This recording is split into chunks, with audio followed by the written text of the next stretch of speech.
trainings that you receive. Some of us that went to school, we know we have first year, second year, that first year, first semester, second semester, we have credit unit on each of the courses, some 2, some 3, and each of the credit units we have hours and minutes for a lecturer to come and teach. When his 45 minutes is over, he leaves the class and another lecturer comes in. Because knowledge must be sequentially arranged to produce a desired result. So on this particular topic as an entrepreneur, what will make you succeed as an entrepreneur in the marketplace is to think about legacy. Tell on legacy.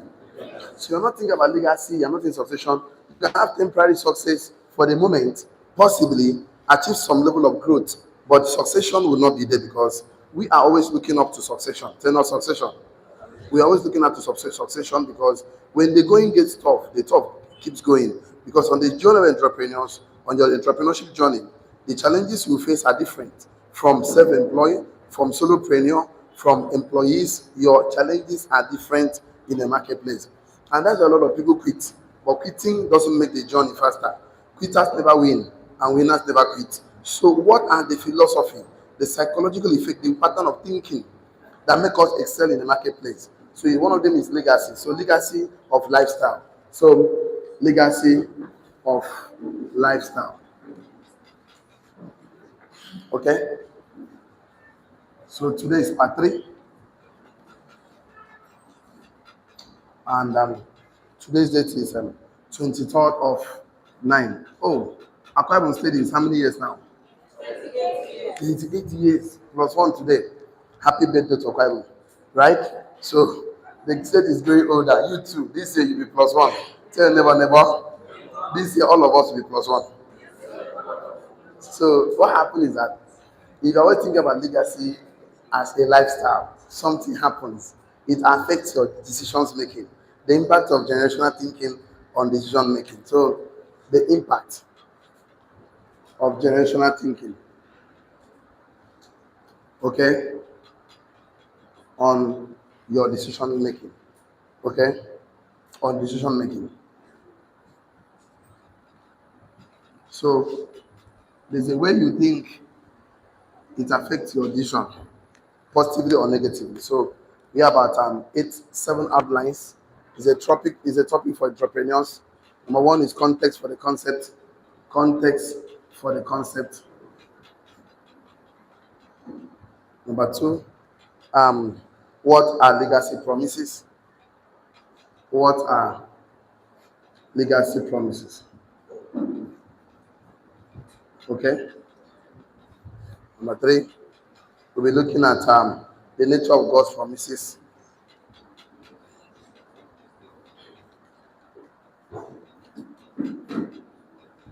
Okay. So, legacy of lifestyle. Number 4.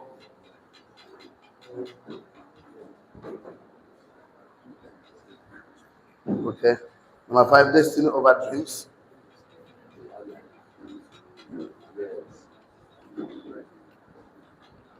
Okay. Number 6, second to the last, generational thinking.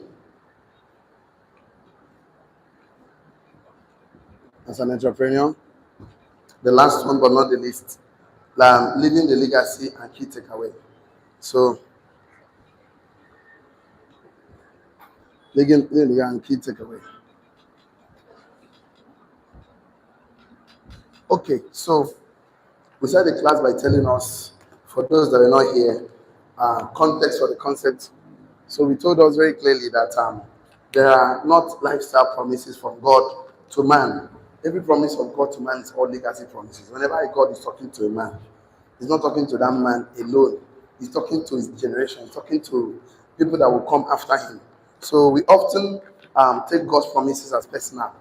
A lot of people, when God says, "I'll bless you, I'll prosper you," it's not always a personal talk when God speaks to man. When in fact it's a purpose and generational talk when God speaks to man. So all the promises that God made to people of faith, of covenant, from the scriptures, from everywhere you see, whether it's the promises of blessings, protection, promotion, prosperity, healing, salvation from Old and New Testament, all of them are all generational and legacy promises. So personal promises is all about you, while purposeful promises is all about God. So the only way we can actually agree and for this training of legacy that you're not supposed to live a life of today, just for today, because whatever you receive is called inheritance. What you give is called legacy. Inheritance was purchased for you by someone else. So legacy is what you purchase for someone else, the generational future. So how do you want to remember? What are the impact you want to make? What are the contributions you want to make to humanity when you are long gone? So many plans are in the man's mind, but the Lord's purpose for him will stand. So reality is that God is standing behind the purpose and is paying for what he ordered. This is the kind of revision we did. We discussed so much to the point that we discovered that God's promises are purposeful because they're linked to purpose. When you stand on God's promises and you claim God's promises, confess God's promises, understand that God's promises has to do with legacy more than just your lifestyle on earth. So what are legacy? Your legacy is the inheritance of the next generation. Your inheritance is the legacy of preceding generation. And while your legacy is inheritance of the preceding generation, that means there are two sides of the coin. Your inheritance was purchased for you by previous generation, while your legacy will be purchased by you for the future generation. Question: what are you leaving behind? So that is very important.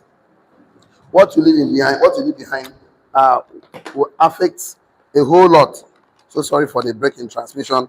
We have to fix this mic issue so that we'll not have any break in transmission. So don't don't be disconnected from.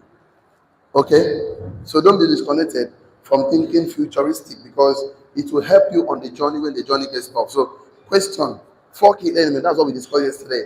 That somebody is having generational thinking that is affecting his decision goes on business, investment, relationship, marriage, emotional life. So, four key elements because these key elements will make you understand that your legacy is your presence in your absence. So, number one is spiritual inheritance. Number two, purpose continuity. Number three, righteous wealth transfer. Number four, covenant succession. So we discussed yesterday to a point that we finally ended this context for the concept by telling us that God is faithful to keep his word from generation to generation. The faith of the patriarch, of course, our founding fathers like Abraham, would be faith, would be that he believes that God will keep his word to his children.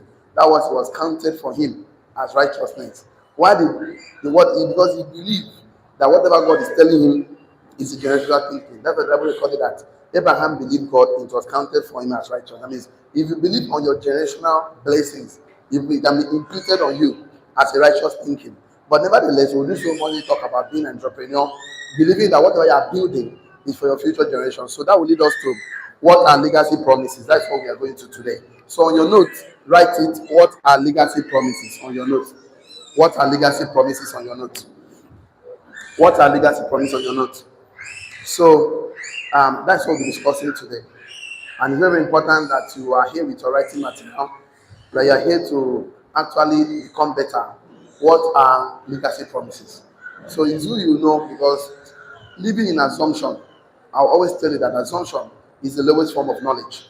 So if you are with me up to this point, you are ready for today's class. Shall I? You are not ready yet. Shall wait for me. Are you serious? So don't just copy from your neighbor. Copy is allowed, but copy the right cat anyway. Right is very important. Legacy promises are God's commitment. Legacy promises are God's commitment that extend beyond an individual lives. Legacy promises are God's commitment that extend beyond an individual's life. Full stop. Legacy promises are God's commitment that extend beyond an individual's life on earth. Let's put it like that. So when we say legacy promises, it means God is committed to bring to pass whatever decisions he made to you, even when you are no more on earth. He will fulfill it even in your future. So it's a belief system that this business I'm starting will never end with me. This individual I'm starting, this organization, this movement, whatever in the pulpit ministry, you are in the marketplace, you are producing soap, tissue, beverages as an entrepreneur, you are building factories, industries, hotel businesses. So you believe that it's not going to just stop with you. Legacy promises are God's commitment that extend beyond an individual's life on earth. So I will give you three things to prove to you that when you see these three things, you should know that God has a divine mandate. Of course, if He has, I know for sure. Because we are divinely and deliberately sent to this world as a solution to a nation, to someone, to a community. So you are a solution. Touch yourself, I'm a solution. Touch yourself, I'm a success. Touch yourself again, say, I'm a millionaire. That's who you are. So I'll give you three things to write, very important this morning. Number one, write it there under what are legacy promises. Number one, write it there. Number one, write it there. Legacy promises focus on generations, comma, significant. Legacy promises focuses on generation. So it focuses on generations, comma, significant, and succession, not just comfort or convenience.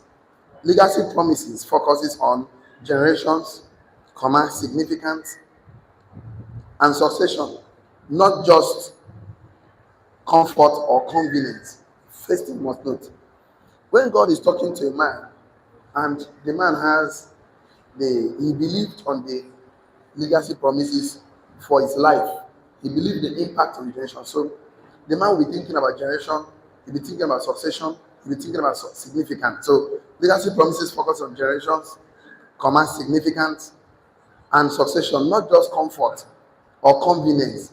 So most of the time, we discomfort ourselves just because we have a plan for the future. We deny ourselves 10% because we want to save that money to buy an investment, because that's the only way money can work for us. It's not the money you save that will save you, it's the money you invest that will save you. When you save money, put money to rest. You invest, put money to work. So money should work for me. So because I have to deny myself. Every money I earn, 10% is mine to keep, to use the money to buy assets. So income generating assets called investment. So that money can work for me. So because I want for money to work for me, when I get to 40 years, I will start working for money. I must have gotten a lot of investment that every month the money for investment will be able to take care of my bills. Even though I don't go out to do anything. So I'm going to focus on my purpose and plan for God for my life. So it's a thinking that I want to have something to someone else. Not just material blessing, not just my ethics, not just my behavior, not just my character, not just my core values, but the knowledge that created that wealth. So that wealth can be generated. I'm not just saying it, I document it so that I can hand over to someone else. Because the thing is that whatever you don't document, you cannot modify. Whatever you don't document overwhelms you. Whatever you don't document, it can be distorted. It's called tradition. When you document something, it becomes a culture. It's not culture. So you create a culture for a generation because you don't want to be forgotten in the Egypt. That's the truth. So legacy promises focuses on generation, significant, and succession, not just comfort or convenience. Number two, write it down. When God makes legacy promises, let's come back. Write it down. God makes only legacy promises and not a lifetime promises. Thank you. God makes only legacy promises. God makes only legacy. I'm going to show you so many all through the scriptures, the one we can do. God makes only legacy promises and not a lifestyle promises. I would from Solomon to Abraham, I will show all of them. When God is talking to a man, he's not talking to that man. He's talking to the seed that will come out of him. So to the generation. So God only makes legacy promises and not lifestyle promises. Number three, your faith in legacy promises position you as righteous before God. Write it very well. Your faith, your belief on legacy promises position you as righteous before God. Look at it now. Genesis 15 verse 6. Genesis 15 verse 6. Your faith in these legacy promises position you as righteous before God. Genesis 15 verse 6. What happened there? He said, and Abraham believed God and it was counted to him as righteousness. That means the reason why Abraham, how do I even know? Go to Hebrews. Hebrews even explain better. He said by faith, Abraham believed God. It was righteous. So the Bible did not even record in the New Testament Abraham limitations of sleeping with his house help, everything Abraham did, lying that the wife was a sister at some point in his life. The Bible did not even look at all those things. God doesn't keep those records. He doesn't care. He's more concerned about how much believe you on him, on your business, on your whatever you're doing, because I keep telling you that what God did to man, God give man work. God give man work. Man gives man job. Say no job. What we have today is lack of job, not lack of work. So I have a work to do. And my work and my assignment on earth, my calling on earth, my work and my destiny on earth. So you should come and be pursuing God's work. When you pursue God's work, you will think in generational thinking. And once you're thinking generational thinking, it will be imputed for it, position you as righteous. I've been drawing this, but let me just see what I can do again. Let me clean from outline number 6. Let me clean, don't worry. Those that came late, they will miss it anyway. So I've been drawing this. I said, if you keep thinking about yourself, it's called good idea. It's not good idea. It's good idea. But you think about others. You think about others, it's called God's idea. Tell not God's idea. So thinking about yourself, of course, it's called a dream. Tell not dream. Shifting, think about other people, it's called destiny. Tell not destiny. Think about yourself, it's just called passion. Tell not passion. Thinking about something is called purpose. Tell not purpose. Think about yourself, it's just, of course, a career. Tell not career. Think about other people, it's called calling. Tell not calling. Think about yourself, you're going to have what they call success. Tell not success. Think about other people, it's going to have what they call significant. Tell not significant. Think about yourself, it's going to have what they call blessed. Tell not blessed. Think about other people, it's called blessing. Tell not blessing. So what happened is that God is interested in you thinking about others and not others. Selfishness is very, very bad because by the time you are fulfilling destiny, you are already fulfilling your dreams. And if you your purpose, you are fulfilling your passion already. So a man that think about himself will just think about job, say not job. A man think about other people, think about businesses, say not businesses. So he can employ other people. So if you want to have a legacy thinking, leave this side and come to this side. So a man, you will see a man that is not thinking legacy when he's praying. Look at what he's telling God. God bless me, God bless me, God bless me, God bless me. I want blessing, I want this. That is what he wants. But the man that thinking legacy, he don't plan about God, but he says, God make me a blessing. When God bless a man, it's how we make you a blessing. So as an entrepreneur, what makes us go to the marketplace to create products like board, marker, phone, shoe? What makes us create products in the market? Because of our thinking. We're not thinking about things we will do for ourselves, and that is why. Because we are thinking about products or services in the marketplace. People give us money because money is simply a transaction between product or services. So money is simply a slave of value, either product or services. So you see the thinking we have. A man that is selfish should go and look for a job. Job that will pay him salary that children cannot, a child cannot inherit his job. Your child can never inherit your job. Your child cannot inherit your salary. My mom worked for 35 years, retired, this, I cannot inherit her job. So you can see that that is not legacy thinking. That thing is also, if you think here, if God could impute for Abraham, he can also impute for you because the way God does see, I tell you something, when something happens once, it's okay. It happened the second time, it becomes what? No, it happened the second time, it becomes what? A principle. The third time becomes what? Established a principle. The fourth time becomes what? Blueprint. Thank you. If something happened once, I will show you so many of them. If something happened once in the scripture, it's just happening. It's good or bad, no problem. Second time is a principle. They're not principle. If you see that same thing in the scripture, it's called principle established. They're not established. Principle. Established principle. The fourth time becomes a blueprint. They're not blueprint. Don't worry, I'm going to do so many justice for you. So you understand that this is a pattern. They're not pattern. That's how it works. So look at it. If I would like you to write on your note. No. Listen to me first. Don't write it down. God promised to Abraham was not about his. God promised to Abraham was about his descendants, nations, blessings to the whole world, not just personal luxury. Abraham believed God that his descendants will be innumerable as stars of the heaven and the sand of the seashore. Because God asked him to look whether he can of course, count it.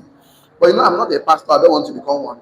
But I want you to logically think with me because I know that we understand theologically or Christologically that this points to salvation and justification of personal faith of the finished work of Christ on the cross. But definitely, I want to look at it as an entrepreneur now.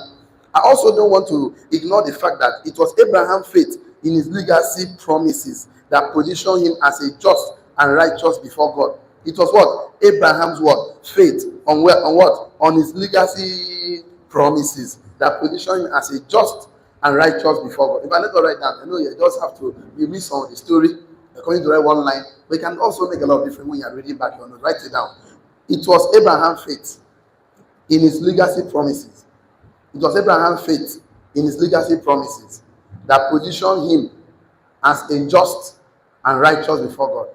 So what did he do? God took you and said, look at, can you count the stars? Can you count the stars? He said, no. He said, I will make your descendants to be like this. In you, will all nations be blessed. Abraham believed it and said, in me. In fact, he was looking for this seed. God promised him at 75, he got it at 100 years. 25 years. For one, we started just think, hey, this guy will be a millionaire. I went to Europe for this will be a millionaire. I've not gotten millions yet. I've lost 2 months, 3 months, 1 year. It doesn't work like that. Everything has a process. It's not a process. It was Abraham's faith in his legacy promises that positioned him as just and righteous before God. Full stop. It was Abraham's faith in his legacy promises that positioned him as just and righteous before God. So what if I believe that I'm not just a blessed person. I am a blessing to anybody that meets me. I'm not just coming to this world to just fulfill success. I want to add value to it to become significant.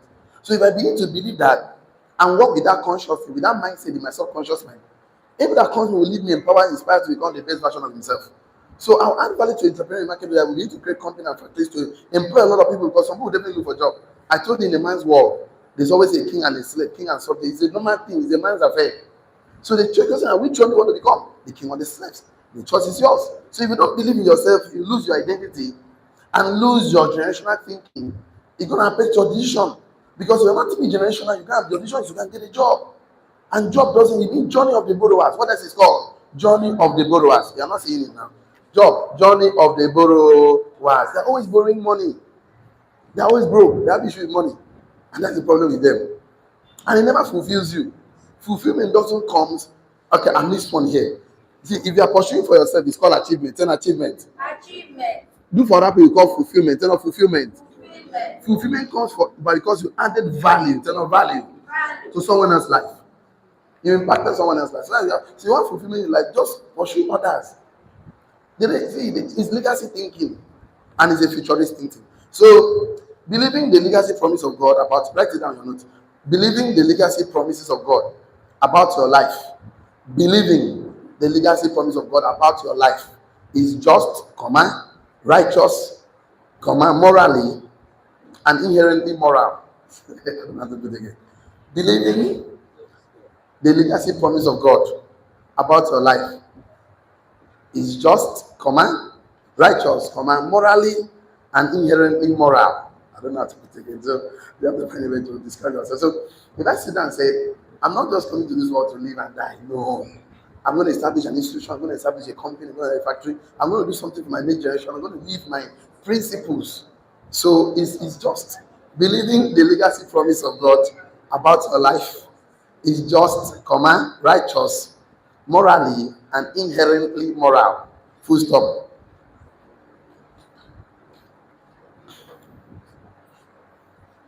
Because at this point, you are not focusing on self or lifestyle. You are focusing on succession and legacy.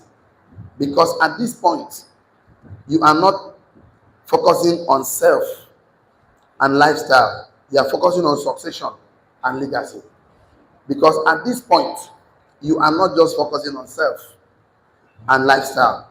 You are focusing on succession and legacy. So this is the way we think that make us not to identify small problems around us. We have a very big picture in our face that the little thing that's worrying people don't worry us anymore. We are looking at the big picture. So because at this point you are not focusing on self or lifestyle, you are focusing on succession and what? Legacy.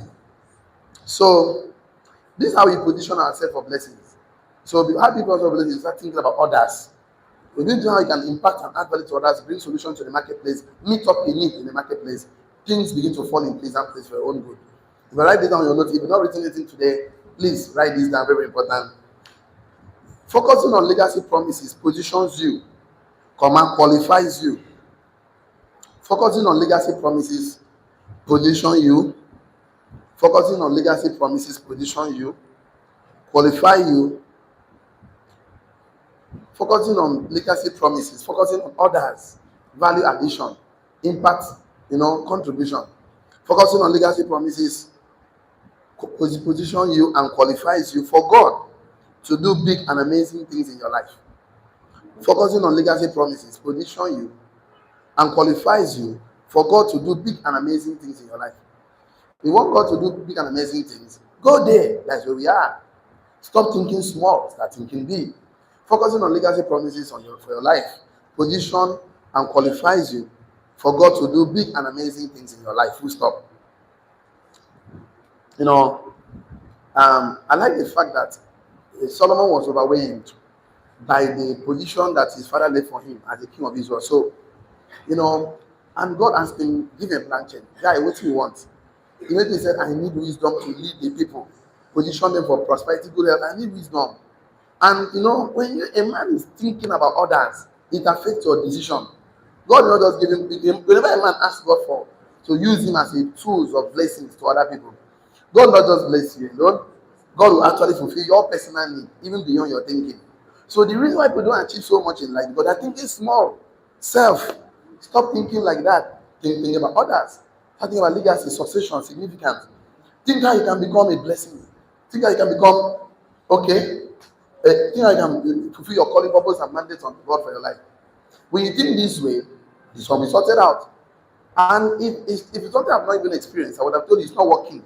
I'm not just experiencing, I'm teaching a lot of people and applying the work for them. So stop thinking here, start thinking this way. Okay, let's do like this.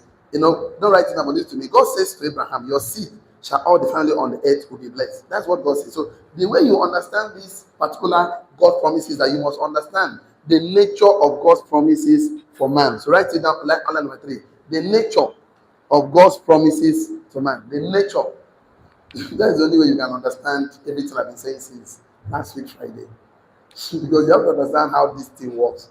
Understanding is very important. I told you, knowledge is simply information you gather. So a man that is knowledgeable has information, package information, tailored to solve a problem. Then with a man that has understanding, is that the man, understanding simply means that you can explain, you can assimilate, explanation. A man that is wise will simply apply, of course, those things that he understands, application of information. So wisdom is simply an understanding of the information you applied in your life. So if you can understand the information you have, that means you can apply it. And once you can apply it, you become a wise person. Wisdom is only seen in its application. Then application. A man that has information and lack understanding will be difficult to apply. A man that have the understanding but lack the correct information will be able to apply. If you apply, it's going to be wrong. So these things you have to have a nature. But let's write it or not. Nature of God's promises. Write it down. God's promises are, number 1. I need to clean some of these things, right? Let me clean up here. I like to write. Don't mind me. I like to write. So God's promises are, number 1, generational. So they span lifetime.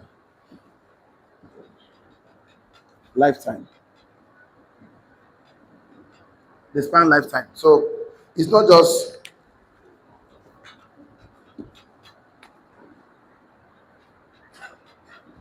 so it's not just your generation alone. Number 1, generation. Number 2, they are global. God promises over your life is global. So you're not even global. It's still too small. The impact on nation and culture. They impact nations and culture. So how you know? It's always like that. So the nature of God's promises. Number 3. Number 1, I see is generational. They span lifestyle, not just one man's life. It has to do. Look at the way God always talks. He said, "I'm the God of Abraham, Isaac, and Jacob." It's not a one man thing. So you're not just here for yourself. You are here for your generation. So even if you're not born from a wealthy home, where will come from you? Even though nobody has ever something tangible to you in your own description, you should have something tangible because you should be thinking, this is my life, this 80 years, 120 years, 200 years on earth. When I live, I want to continue to live. I want to become relevant. So that would begin to start thinking legacy, succession. Because there is no success without succession. So number 3, there are big pictures. Big pictures. God promises always a big picture. That is to say, a piece of the puzzle bring clarity to the bigger picture. A piece of the puzzle. A piece of the puzzle. Bringing clarity to the big picture. Bring clarity to the big picture, yeah. A piece of the puzzle. That means all of us are pieces of the puzzle. God is the big picture. Christ is the big picture. So I am a piece. You are a piece. So we are divinely, you are God's masterpiece, a piece of the master. So me and you are piece of the master. Some of us are hands, some of us are legs. Like this body now. Hand is there, nails is there, the digestive system, reproductive, everything is there. So we are all pieces of the picture. So you cannot go and say everything God must do for me, must do everything for me on this side. It's not true. This is a relay race. I'll be given a baton, I must hand over to someone else. Question, what are you handing over to someone else? But the poor man teaches his student what he knows. What do a poor man know? Poverty. You cannot give what you don't have. You cannot pour from an empty cup.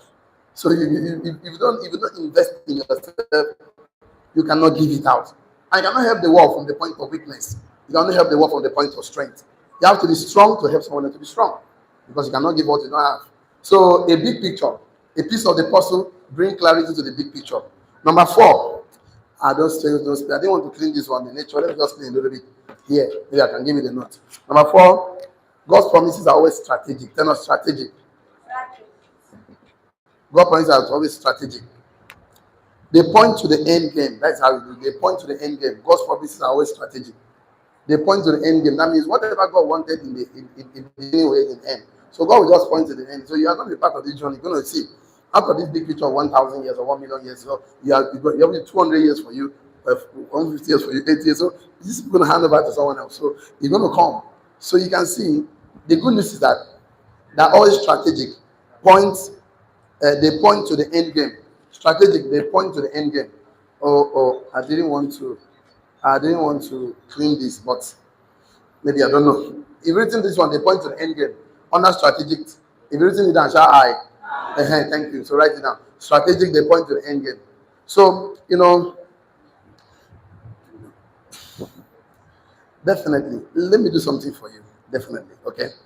So I said God promises are generational, global, big pictures, and they're all strategic. Now, write it down your note because I'm going to show you something very interesting. Write it down. God reveals himself. Just come to the next line. Just right there. God reveals himself through family lines. God reveals himself through family lines and covenant. That's how God reveals himself. Example is in Matthew 22, verse 32. I don't know why I'm saying back here to this thing that we are trying to derive from, right? So I told you I'm not a pastor, but definitely you have to say yourself there. Matthew 22, verse 32. So God reveals himself through family lines and covenant. Example is in Matthew 22, verse 8. He says, I am the God of Abraham, Isaac, and Jacob. That's how he does. So what does he do? He shapes. Look at what he shapes. I'm going to give you 3 things he shapes. I know I'm very fast, but I'll come back again. I said, God promises are generational, global, big picture, clarity, and what? Strategic. Full stop. God reveals himself as true family lines and what? Covenant. So I give you a scripture to back it up, even though I'm not a pastor, but I'm going to the business world. But me, you must agree on something. So I can bring it back to the business world, where me and you are living in the marketplace. When I bring it back there, you understand that you are not just in the marketplace for yourself. We are not just choosing the path to become entrepreneur because we like it. We choose the path to become entrepreneur because we know it is where the blessings come from. We know that's what we hand over to our generation. You cannot hand over your certificate to your generation. I'm a graduate BSc holder, my brother. I cannot hand over my certificate to my child. Can I give my certificate to my child to go and work on my behalf when you have not acquired the discipline of the study I acquired? Can he do that? No, because he has to acquire his own discipline. Yes or yes? Yes. So anybody that is afraid to fall will never walk. So stand up on your leg. Don't come Jesus. What will think for you? Nobody will think. But tell your neighbor, a child that is afraid to fall will never walk. Tell your neighbor, he that has brain, sense is expected. You see sense? Now you carry your hand, give yourself sense. Nobody will give you sense. I cannot read book and enter your brain. You don't go walk. You have to read your own by yourself. Yes or yes? Yes. Look at what he does. The nature of God's promises. Number one is generational, global, big picture, and strategic. Because he shapes 3 things. Right to that, I don't want to. He shapes 3 things. Shapes. Number one, he shapes generational pattern. Number one, he shapes generational pattern. Number one, he shapes generational pattern. Number one, he shapes generational pattern. Number two, it shapes platform for purpose. So when God, the nature of God promise, he shapes 3 things. Number one, generational pattern. Number 2, platform for purpose. Number 3, processes for growth. That's what it does. So if what you are doing is not a generational pattern, my brother, you are on the wrong path or you come back. And if you don't argue with me, because the earlier you come back, the shorter the journey. The farther you go on the wrong side, the difficult is going to come back because speed is useless without direction. Direction is useless without destination. It shapes 3 things. Number 1 is what? Generational pattern. Number 2, platform for purpose. Platform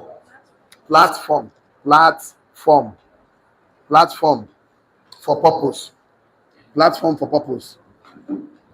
Platform, but don't mind me, I don't like to clean my butt. Number 3, processes for growth. So God promises that we shape 3 things: generational pattern, platforms for purpose, processes for growth.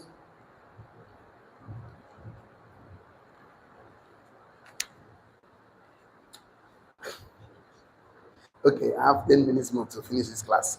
Let me see what I can do. Okay? So, whenever a man is not thinking um purpose, growth, he's not thinking, okay, I just came to this family, right? So my great grandfather never owned a company, my grandfather did not own a company, my father did not own a company. So what will I need? Because assuming my great grandfather has a company, will have employed my grandfather, who will employ my father, who will employ me. Yes or yes? Okay, I came to the family. Nobody has ever have a platform where it can impact and contribute to bring that. None of them have produced soap, toothpaste. Nobody have added value to. None of them have given somebody direction. All they come back and see live this nature of slavery. We are good for nothing. We poor masses. We cannot do something significant for his global. You know, yesterday I was just going through social media. I just saw Obi Kubana with this man called Enviable Logistics. So the guy just ordered 450 logistic trailers. 450 was already on ground. About 80 was in like Papa Wharf, Papa Clearing. And the guy was saying that before December, you have 1,000 trucks. I went to the comment section. Somebody said, "Like say this life, we come and accomplish some people." That was the man I see will succeed. I start looking myself as monkey. But this same life, where the people they give this kind of money, this kind of wealth, me I never even get chicken. And I see and those men did not arrive at that point thinking small. All of us arrive at the point of wealth because our mind has taken us there before our body takes us there. So the problem in life is not scarcity. The problem in life is scarcity mindset. We have abundance in life. The world will not give you whatever you ask for. The universe will not give whatever you ask for. The universe only gives you who you are as a person. And for you to create that bigger picture, you must give your brain an incident. Incident. Incidents are exposing your brain to the possibility of what will happen to you. Because all things are possible, but not all things are probable. That it can happen to you doesn't mean that it will happen to you because you're not skillful and competent to bring it to reality. That makes you a lazy person. Laziness is not just physical, laziness is mental. Tell them mental. Okay, if you can see someone else succeed, you can do better. Tell them I can do better. For us to succeed the way we are succeeding, there are certain things that the way we think is called thinking pattern. What else is called? Thinking pattern. It's called mindset. What else is called? Mindset. Set it from here to here. Results will be different. Because as far as you have this small picture about yourself, the door will give you small pictures about what you want. So universe cannot give you more than you can handle. If universe give you more than you handle, you lose it. Have you not people that win lottery coupon? They lose. In fact, their play become worse than whenever they want that money. So God promises are typically generational. Write it on your note. God promises are typically generational in that they span lifestyle. God's promises are typically generational in that they span lifetime. God's promises are typical generational in that they span lifetime. They span lifetime. God promises are typically generational because they span lifetime with generational implication and their generational significance. Full stop. God promises are typically generational. Thank you so much. God promises are typically generational in that they span lifetime. They span lifetime with generational implications and they are generational significance. So, full stop. God promises are typically generational because they span lifetime. They span lifetime with generational implication and their generational significance. Full stop. So,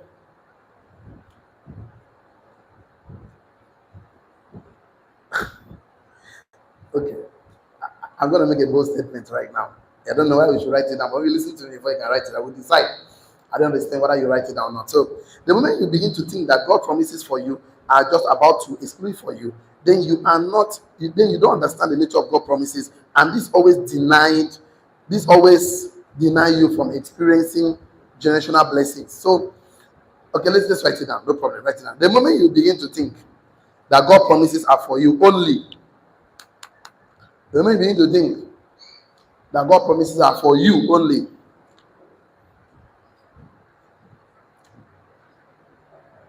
the moment you begin to think that God promises to you, for you, and about you, is exclusively only your own, then you don't understand the nature of God's promises.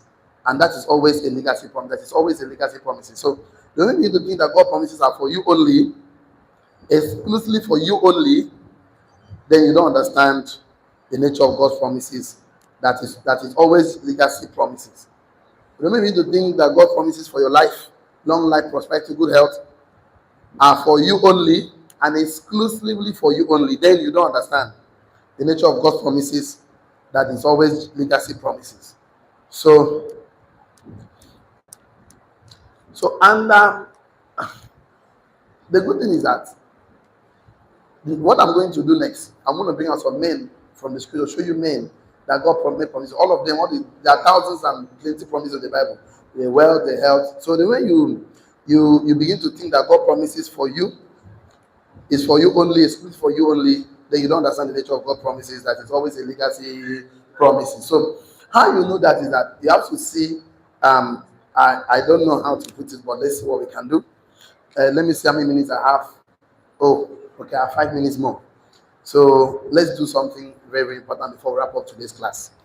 So even if I may not be able to finish it, but let's start something. So let's start something. Because the way I do this particular outline is that for you to understand the next one, you need to understand this one.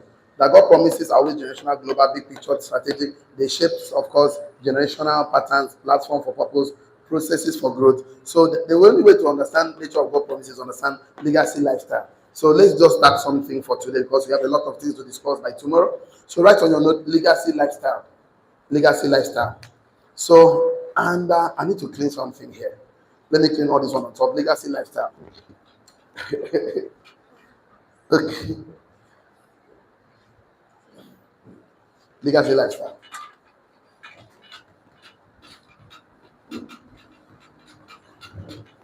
So, on your notes, you put it like this: legacy,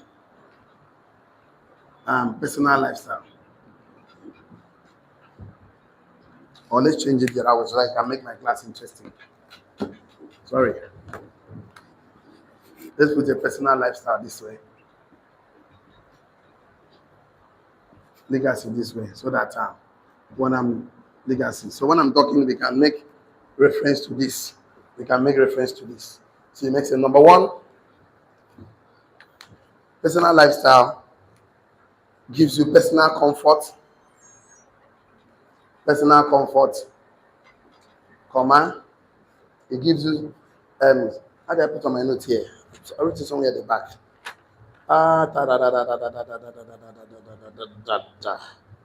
You can't see it now, don't worry, we'll discuss it tomorrow, but let me just put it, I put it there. Status and riches. Why? In legacy, what does that? Is endurance, impact, enduring impact, comma, influence and inheritance. Inheritance for future generation. For future generation. Okay, number two.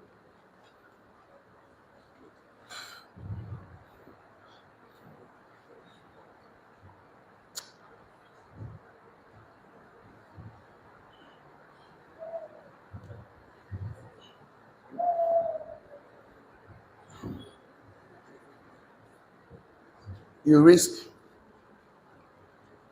forfeiting. You risk forfeiting generational significance.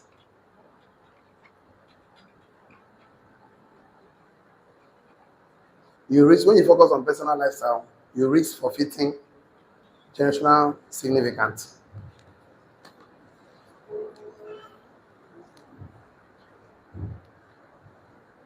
So God entrusts you with lifetime blessing. Number two, God entrusts you. Sorry. So God entrusts you with lifetime blessings. God entrusts you with lifetime Style blessing. Okay. Um, Whenever someone is thinking personal, thinking about self, thinking about dream, it's not a bad thing. Your personal comfort, status, riches. But the moment you start thinking about God's plan, legacy, you have enduring impact, you start making influence. Because you can only influence someone that you have impacted. You can only influence somebody you fed. If somebody is not drinking from your well of knowledge, well of abundance, that person cannot be loyal to you. Loyalty comes from making impact. So you must find someone, find three people, find five, six people beyond your children that you're going to pour your beliefs that is empowering you, that is adding value to you. Encourage somebody, inspire, because most of us we don't understand that we are part of the whole thing. So if you are not going to the marketplace, you are not fulfilling your purpose in the body of the world, you are not adding your own contribution, is weak. So we need to go out to the field. We need to go out and add our own value. So once you add it, you are impacting. Once you can impact, you can influence. Once you can influence, you are leaving something behind.